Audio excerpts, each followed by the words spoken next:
Hi and welcome to this week's Life Lessons video. It's great to be back with you all. This week we're talking all about lying and speaking your truth. Now, some people say the truth hurts, but we believe that lying hurts even more. And in this video, we'll be explaining why. We'll be sharing with you the subtle and not so subtle ways that each of us lie to ourselves and other people every single day. We'll be talking about what the real emotional, spiritual, practical impact of lying is for yourself and your relationships. And most importantly, we'll be offering some practical tips and advice to help you live with greater truth, honesty, and integrity.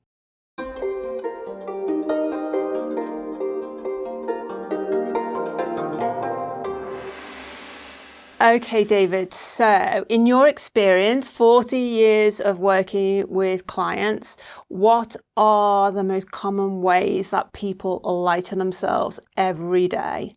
Well, it's what we call, and we talk about in all of these videos, it's the three lies. You know, about 15, 20 years ago, I used to call them misunderstandings. I don't do that now because I want to be more definite, more assured that when you say those three lies, I'm not good enough, I can't cope, I'm not lovable, or I'm unworthy, it's the same thing. These are lies. You are lying to yourself. And when people come to me with what I call red light feelings, anxiety, depression, panic attack, when we do the golden thread, starting at the emotion and going down, why do you create that? It will always come down to a lie. And for me, a lie is, oh my goodness, it's so important. I can't get across the importance to you. Because when you say that lie to yourself, you are creating a separation. You are moving away from your Shen, what you may call your spirituality, the true essence of who you are. There can be no hierarchical important thing for you to be connected to your Shen. And that's the subject we're going to talk about today. And that's why it's so vitally important. And David, when you lie to yourself, what you're talking about in our thoughts and in our self-talk, when some of us do say, oh, I'm unlovable, I can't cope, I can't manage, or I'm not worthy. Some of us can be as kind of explicit as that in terms of how we talk to ourselves. But for a lot of people, those three lies that we talk about, which, you know, we teach and we strongly believe often that they are formed in childhood and they are held by the inner child that we talk about on so many of our videos. But those three lies there can be so many kind of variants on those three lies. So if you're watching this video and you're saying, well, I've never said to myself, I'm unlovable. I've never thought that. But there are so many kind of subtle variants on, say, just even that one lie in terms of the self-talk we have for ourselves. So let me use that example that you've just used. Just yesterday with two of my clients. I'm lonely. No one cares for me. I'm isolated. You see, all of these has the root is I'm unlovable, I'm unworthy. When I do the golden thread with them, why? Why do you think you're lonely? Why? Then it goes down to one of the three lies. And that's why it's so important to what you just said, Alex. If you say, oh, well, I don't say any of those, think about what you are saying. Another thing that you said is very important. Your self-talk. Just do not believe because you don't say it out loud. It's not as important. It's just vitally important because you're saying it to yourself, thinking these things, this self-talk, this ning, ning, ning, this 3 a.m. mind. Take notice of what it's saying because that's having a direct effect on your life because it's having a direct effect on your belief system. Your belief system then is like the roadmap. It's like the computer program. It's like Google Maps. It's guiding your life. Yeah. And if you got that going on in the background all of the time, like a record stuck going round and around, nobody really I'm always isolated. Why am I never picked? Why doesn't everybody contact me? Why am I always left out of family groups? Or why haven't I got a partner? Why do my partners always treat me badly? Why does this always... all of this kind of negative self-talk in so many, I guess, shapes, forms, characteristics, in so many guises, which pops up with so many aspects and elements of our lives. You use the idea of the sat nav, but I almost visualize it as if we imagine like the three lives are at the kind of very root, the very kind of seed of the tree, which then grows so many leaves and branches, and those leaves and branches become all the variants we talk about, all the excuses, all the kind of self-blame, all the negative self-talk in many different shapes and forms. It all kind of comes back to those original three lies, which are connected to the vow, which we talked about on our last week's video, and I can put a link to that. And that vow, as you described it last week, is the original seed that was planted when we blame ourselves. When something really bad happens to us in our childhood, we have an uncomfortable, unfamiliar, emotionally traumatic experience in our childhood. We don't understand what's going on, and we blame ourselves and we say it must be me. And those lies come from that vow. Well, that vow, it must be me. It usually, when you look back on it, it means, well, it can't be my parents, can it? It can't be my carers. It can't be the teacher. The teacher couldn't be a bad teacher. So when she says I'm thick, she must be right, mustn't she? So are you saying that all teachers are right and you should follow, and their authority, they're the authority figure that you're going to build your life on? It goes back to what we said the last session. The Taoists say, what are you building your life on? Are you building the life on the rock? And in this case, we could be saying, are you building your life on the rock of truth, honesty, integrity? Or are you building your life on the shifting sand of lies? Compromises, ducking and diving, making excuses, justifying it, trying to clear everybody else and make everything in your life. This is shifting sand, trying to be perfect. Here's another one I hear. If only I was perfect, David. If only the world was perfect. If only anybody ever treated me the way that I should be treated. This is shifting sand. You can't get firm roots. And I want you and want to teach you to take responsibility for your life. Build your life on that firm rock of your truth, of your honesty. Honor and value your integrity above anything else. Let that be the authority. Let your truth be your authority. Don't let your parents be your authority, or a teacher, or your partner, or your friends, or your acquaintances, or someone at work, or your boss. They are not the authority on you as a person. And here's the difference between being judgmental and making judgments. Do not do this for yourself. Do not be judgmental about yourself. You are awesome. You are a spiritual being. You are made of cosmic stardust. What more do you want than that? And if somebody else disagrees with you, let them disagree with you.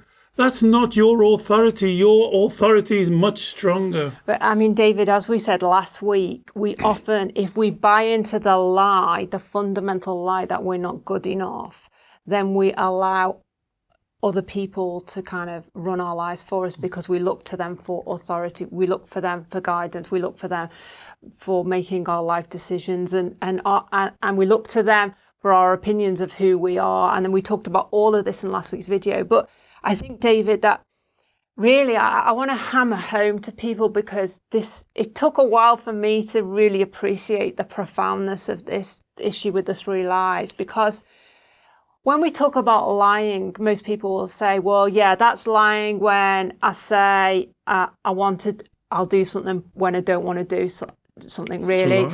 Or when I say I can't do that now because I'm too busy, but actually I actually can't do it because I'm scared that I'm not going to get it right. Or when I agree to doing something with my family just for the sake of keeping peace, when actually I don't want to do it. Like, people are kind of more familiar with those internal kind of conflicts and internal, that sort of lying. But all of those lies, all of those day-to-day being dishonest with yourself and other people around you, whether it's for the sake of keeping peace, whether it's for the sake of saving face, whether it's for the sake of your not being shown up, for whatever reason that you know is inauthentic, all of those day-to-day lies and excuses we make are rooted in those three foundational lies. Because when we agree to do something that we don't want to do because we don't want people to think badly about us, it's because we're holding on to that original lie that we're unlovable. And if we don't do what everybody wants, then people won't love us and like us. When we lie and we say, oh, I can't do this work task because I'm not interested in doing it, but actually it's really because we don't believe we're capable of doing it. We're lying to ourselves because that's rooted in the lie of I can't cope, I can't manage. So all these day-to-day practical lies we tell to maneuver ourselves, to kind of protect ourselves, to stop ourselves from getting embarrassed. We think it's because we're going to avoid all these red light feeling situations. These are all connected to these foundational, important three lies that we're talking about that were formed in childhood. And they create more red lights, and they create enduring red lights that go on. Those are the red lights that when you wake up in the morning and you're already, I've got a client just said, I don't understand it. If I create my emotions, David, how do I wake up after a good night's sleep and go right into anxiety? The reason is because you've still got the core lie. Yeah. You went to bed with that core lie. That core lie doesn't float away and leave you. It's the bedrock, and when you wake up, bang, it's right there, and then the red lights come.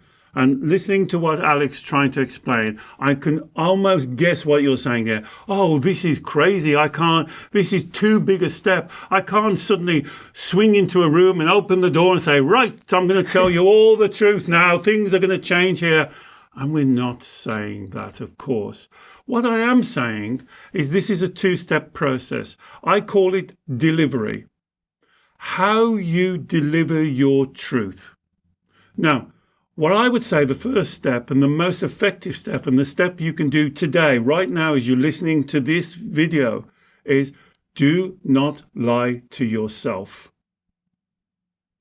Be totally truthful to yourself. So when you say, I am not good enough, is that the truth?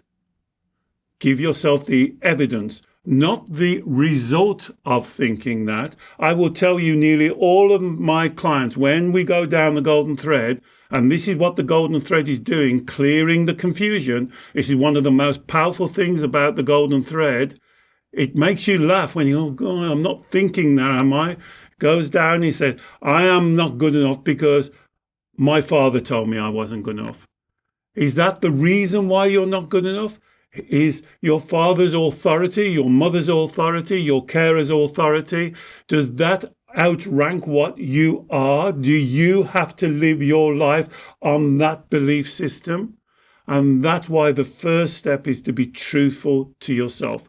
The beauty about this is no one else knows you're doing it. Every thought that goes through your head, is this the truth? Could I sit in front of David and convince him that this is the truth? Here's a little test we've always showed you. It's a very important test. When you say that self-talk to yourself, ask yourself, would I say this to my physical child? Would I say to my physical child, you're not good enough? Would I say to my physical child, well, you can't cope with life? Would I say to my physical child, you are unworthy? And if you wouldn't say to your physical child, there's the test. Why on earth are you saying it to yourself? Why are you lying to yourself? Because that's disrespecting yourself. That's dishonoring yourself. That's creating a separation. That is not being aligned or connected or in oneness with your Shen, true spirit. And that will always, underline, always create red light feelings. So start with yourself. And then I agree with you. Do you mind if I go on? So this is very important. Because when you're doing it to yourself, and this may take a month or 2 months or 3 months, you'll be amazed how much of your self-talk is lies. It'll shock you. As Alex said, it's like, I don't believe it. It's like almost everything I'm thinking is a lie. That's okay. You work through it yourself. Because what you're doing now is then you're building up a new vocabulary, new words that transmit your truth. Once you start to be able to say the truth to yourself, then you'll be able to deliver the truth to other people in a much more, Alex used the right word, authentic, truthful, honest, calm, balanced, harmonious. If you want the general word, wu wei. In your flow. So you speak your truth in your flow. You say, I don't know whether I can do that today because I'm a bit tired. In your flow. Yeah. And you speak that truthful. And what that does, then it connects you back to oneness. And I think, David, having this idea that it can be done as a 2-step approach, with the first step, as you say, just raising your awareness of the frequency and the number of times that we do actually lie to ourselves every day, and how that self-talk, the lies within our self-talk influence our actions or inactions, influence how we go about our daily life, the choices we make, how we communicate with people. Once we raise our awareness of that, and the first way to notice, as David said, is to every time we get a red light feeling, chances are, check in with yourself first. It's because you are talking to yourself in a way that relates to one of those 3 lies. So raise that awareness, identify, okay, so with this situation, which is giving me the red light feelings, what am I thinking right now in this moment? Is this a lie? Is it related to a lie? What's the evidence, as David said?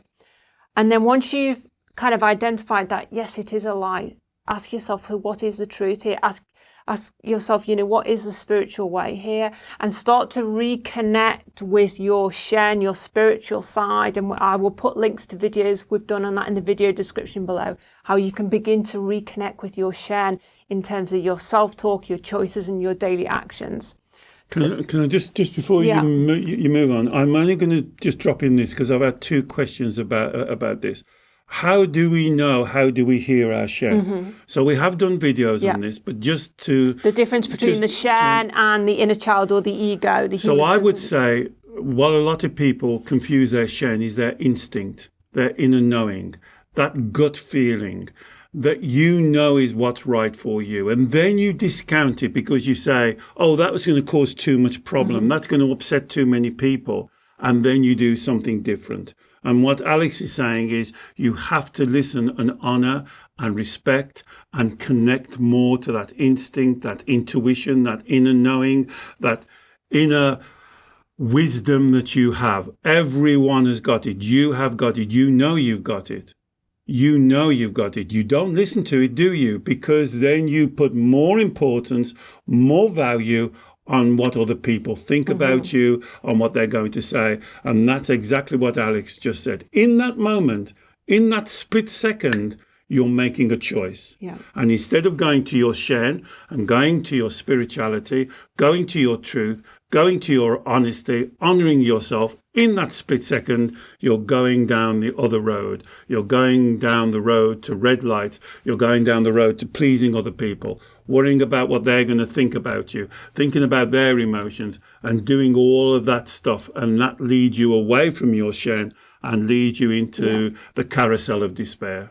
And really, in that moment, what we're talking about is the choice between the Shen and the voice of our inner child, our human-centered mind, or a lot of people call the ego, and it's that human-centered mind, the inner child, which holds onto the lies. It holds onto the lies as a form of protection, and then it does everything within its power to try and create its world to protect itself from red light emotions. And as David said, we just end up creating more red light emotions. And in next week's video, we're going to be talking a little bit more about this kind of tension and what seems like a bit of a battle between our spiritual side, our Shen, and the inner child, and how to begin to resolve that conflict. So do watch out for that video, because it will help you with the learning for this particular video. And can I just say again, because I say it on nearly every video, and it seems so basic, and you've heard me say this hundreds of times now, remember the core teaching, because it's so important in this. You are the creator of your emotions. Every emotion that you experience in your body, you have created. Emotions do not float around the room and attach themselves to you. Emotions are not injected through other people's eyes, through their words. You are creating the emotions. And once you can accept that 100%, not 99%, 100%, then your life will change, because then you will start to make better choices of honoring yourself, respecting yourself. And if you look at our spiritual contract video, I'm sure you can put a link up. The second one, truth, honesty, and integrity. Having integrity for yourself. Having integrity, what comes out of your mouth is your truth. Having integrity, what goes through your self-talk is your truth. So there's no confusion. What you think is what you say. What you say is what you believe. And if somebody doesn't agree with you, like if you don't agree with me, you can write in and say, you're wrong, David. Tell me why I'm wrong. And then we can have a discussion. And we might agree to disagree, or we might agree, or whatever. But you've got to learn to speak your truth. And that starts with you. The first step is so important, because it doesn't involve anyone else. Yeah. No, you don't even need to tell anybody. Speaking your truth to yourself. Absolutely. Yeah. Don't even need to tell anybody you're going to do this. Yeah. Just start now. Start every thought that comes through your head. Is this the truth? Is this the truth? Would I say this to my child? Is this my truth? Is this my truth? And that will start to clear the confusion and get you off the carousel. That's why this understanding that you create the emotions is so important. And we'll be talking about that more next week as well. So, David, we acknowledge within ourselves that we're lying to ourselves here, but then we're faced with the sticky task, the problem of speaking up, speaking out, speaking our truth to other people.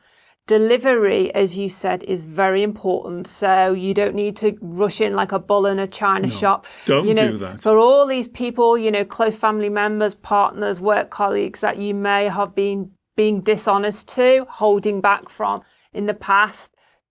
We're not saying all of a sudden you have to just be wildly radical in your honesty. It's about timing. It's about subtlety of delivery. It's about using your emotional sensitivity to choose the right words, the right time to communicate your truth. And of course, when you begin doing this, it can feel a bit awkward. You can get those amber light feelings because you're transitioning to a place of lying to yourself with the red lights, to a place of green light feelings where you're being truthful. But in that transition zone, there's a kind of awkwardness, ickiness about speaking your truth. But as you say, your own honesty, personal integrity, and self-worth is worth far more than any short-term discomfort that's involved in speaking your truth. And you touched on something there, Alex, that's very important. And if you go back to your sensitivities, your superpower, I mentioned it there. See, you are a sensitive person, aren't you? You like to be thought of as a sensitive person. Then I would say to you, learn to speak your truth with sensitivity. That's what sensitivity is about. Speaking your truth, using the correct words, learning how to phrase things that you do not compromise the truth. You learn how to deliver it better. And that's why I would always recommend starting with yourself, because you will get this wrong. It's okay to get things wrong, because that's when you're learning. You'll learn the language. It's like learning a new language, of having to get this truth coming out and speaking it directly. And so you start with yourself. You never compromise yourself, your self-worth, your self-truth, your honesty, but you find a more sensitive way of delivering it. And that's when you can really use your sensitivity as the superpower, as we've talked about it as in the video.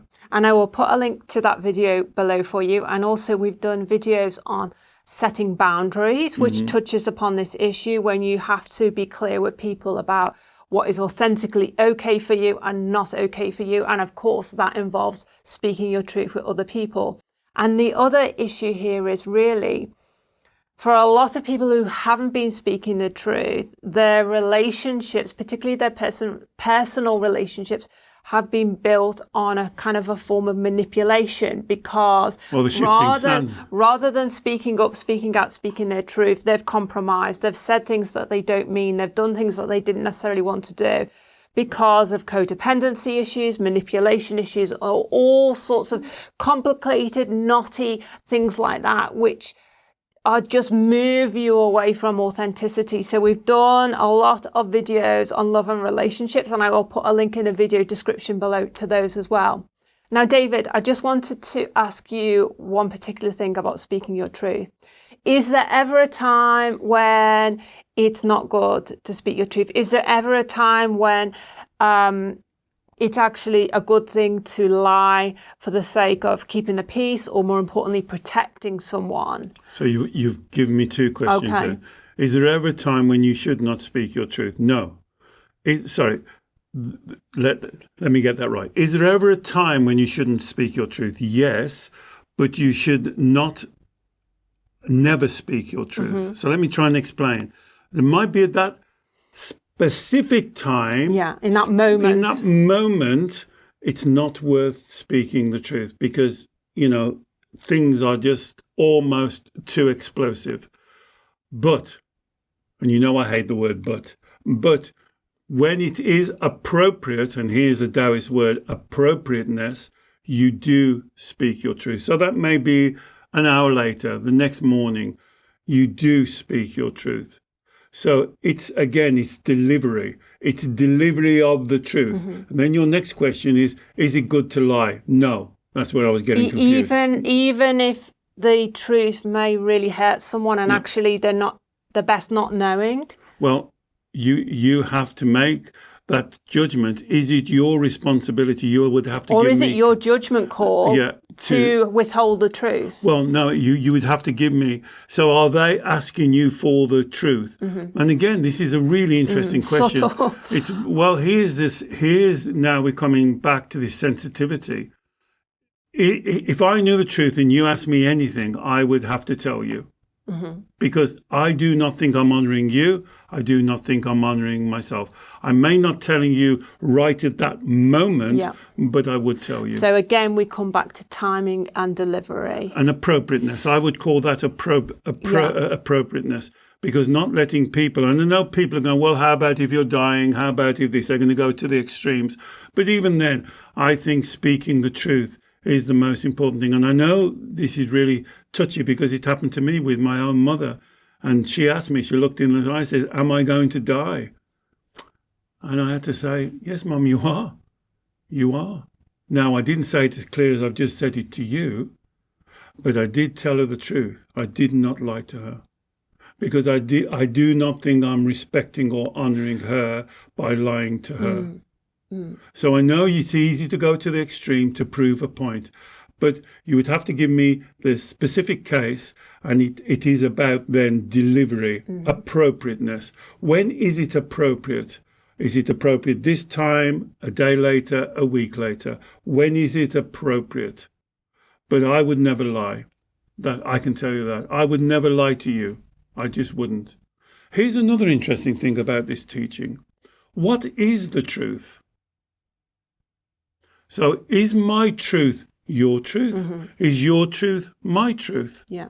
And so I would say that when you're doing this, you are speaking your truth. Yeah, that's really important. And also to communicate that this is just my truth. When it's almost like you shouldn't be so definitive that this is the truth. Absolutely. Because then that couches it in more reality. Absolutely. I'm going to tell you something now that you may not want to hear, but this is my truth, and I've got to honour myself, and I've got to honour you by telling you my truth. Now, I respect that if this is not your truth, and that's okay. Yeah. And that, to me, is the beginning of a healthy dialogue. Well, it is, because if you go back to the instance that we just talked about, the extreme, if you lie to someone And then that's always on your conscious, for the rest of your life. I deal with clients who are going back 20, 30, 40 years that they lied to someone. They didn't tell them the truth about their health or about a situation or about finances or something like that.